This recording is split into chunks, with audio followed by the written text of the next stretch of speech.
नहमदहू व नसल्ली अला रसूलिहिल करीम अम्मा बाद फ़ाउज़ु बिल्लाहि मिनश शैतानिर रजीम बिस्मिल्लाहिर रहमानिर रहीम। हमारी दरसगाह में ये जो उस्ताद होते हैं हकीकत में यही तो कौम की बुनियाद होते हैं। सुने रुदाद हम जब भी किसी की कामयाबी की, हर एक रुदाद में यही मरकज़ रुदाद होते हैं।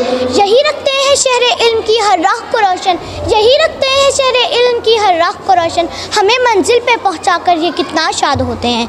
अस्सलामुअलैकुम जनाब सदर, आज की मेरी तकरीर का मौजू है उस्ताद का मकाम। सदर आली वक़ार, जब मुझे ये मौजू मिला तो मैं सोच में पड़ गई कि शायद मैं इस मौजू के साथ इंसाफ ना कर पाऊँगी, क्योंकि बकौल शायर अदब भी एक करीना है मोहब्बत के करीनों में, अदब भी एक करीना है मोहब्बत के करीनों में, उस्ताद एक नगीना है जन्नत के नगीनों में। जनाब सदर, तलबा और उस्ताद का रिश्ता एक ऐसा रिश्ता है जिसकी मिसाल दुनिया में कोई नहीं। इस रिश्ते की अहमियत का अंदाज़ा आप इस बात से लगा सकते हैं कि उस्ताद वो है जो बंजर ज़मीन को खलियान बना दे, उस्ताद वो है जो पत्थर को तराश कर हीरा बना दे, उस्ताद वो है जो किसान भी है, मेमारे वतन भी है, अल अर्ज़ के उस्ताद वाजिबुल एहतराम भी है। जनाब सदर, इमाम गज़ाली ने भी उस्ताद के बारे में यही फरमाया कि मेरे हकीकी बाप ने तो मुझे आसमां से ज़मीन पे ला दिया, कि मेरे हकीकी बाप ने तो मुझे आसमां से ज़मीन पे ला दिया, लेकिन मेरा रूहानी बाप जिसने मुझे दोबारा ज़मीन से आसमानों पे पहुंचा दिया।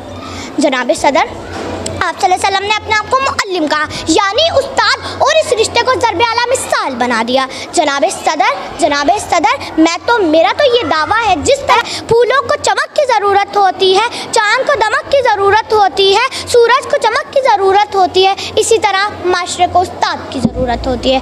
जनाब सदर, खिज़ा के मौसम में भी बहार देते हैं, उस्ताद हमारी अच्छी तरबियत करके हमें निखार देते हैं। जनाब सदर, अब आखिर में अपनी तरफ से और अपने जैसे तमाम शागिर्दों की तरफ से खड़े होकर उस्ताद को सलाम पेश करना चाहूँगी। ऐ मेरे उस्ताद तू है ज़ीशान, ऐ मेरे उस्ताद तू है ज़ीशान, तेरी अज़मत तेरी रिफ़त को सलाम। इल्मो हिकमत का इल्म बिदार है तू, इल्मो हिकमत का इल्म बिदार है तू, काफ़िला हक़ का सालार है तू। इस ज़माने में जहालत के खिलाफ हर घड़ी बरसर पिकार रहे तू, पेशवा है तू इमाम, तेरी अज़मत तेरी रिफ़त को सलाम। शुक्रिया।